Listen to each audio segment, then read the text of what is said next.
Il Cagliari non si ferma più, ancora una vittoria, l'8º risultato utile consecutivo, ma mai come stavolta si può dire che sia stata una vittoria sospirata a lungo, perché il Bologna ha fatto soffrire la squadra cagliaritana in una partita senza esclusione di colpi. Squadra cagliaritana che aveva iniziato molto bene con il palleggio, con l'autorità a centrocampo, con il tentativo di arrivare pulita dalle parti di Skorupski, ma ha subito il gol al minuto numero 23 su calcio di rigore trasformato da Sant'Andrea su una delle iniziative del Bologna che pian piano è uscito dal suo guscio, un contatto dentro l'area tra João Pedro e Soriano che ha portato al penalty. Da quel momento la partita è cambiata perché è stata una partita molto più nervosa, con l'aggressività delle due squadre che l'ha fatta da padrone, con il tentativo di giocare la palla ma con frequenti interruzioni dettate proprio dal forcing, dal pressing che le due squadre esercitavano. Le occasioni non sono mancate comunque perché la forza di volontà di andare a battersi era notevole. Per tutto il primo tempo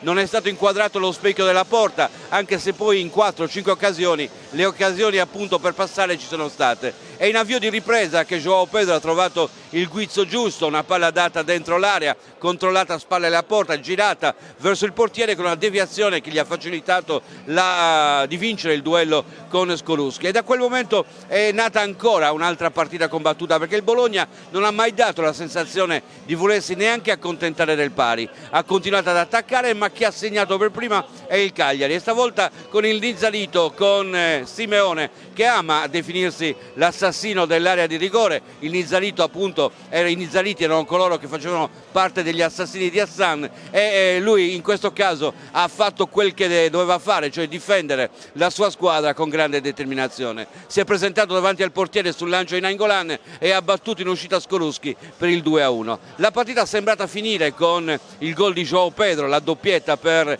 il brasiliano che continua ad essere uno dei grandi protagonisti di questa stagione, che segna con una frequenza che mai era stata vista nei precedenti campionati. Gol di João Pedro con un tiro piazzato, anche stavolta deviato, e quindi finito in rete per il 3-1. Ma la partita non è finita, perché era una partita, come abbiamo detto, combattuta fino alla fine, combattuta anche nel tempo di recupero dopo l'autogol di Fragò. Il Bologna non si è mai arreso, ha cercato fino alla fine di pareggiare la gara, ma il Cagliari ha tenuto duro in quello che è stato il carattere che ha mostrato la squadra di Maran in questa partita, una partita in cui era facile arrendersi, in cui era facile cedere le armi, in cui era facile forse accontentarsi. Non è accaduto questo, probabilmente perché sta maturando la consapevolezza di poter stare lassù in alto, e oggi dopo questi risultati la classifica è ancora meglio definita. Il Cagliari fa parte di quelle 6-7 squadre che stanno in alto, lontano dalle zone che aveva frequentato fino alla stagione scorsa.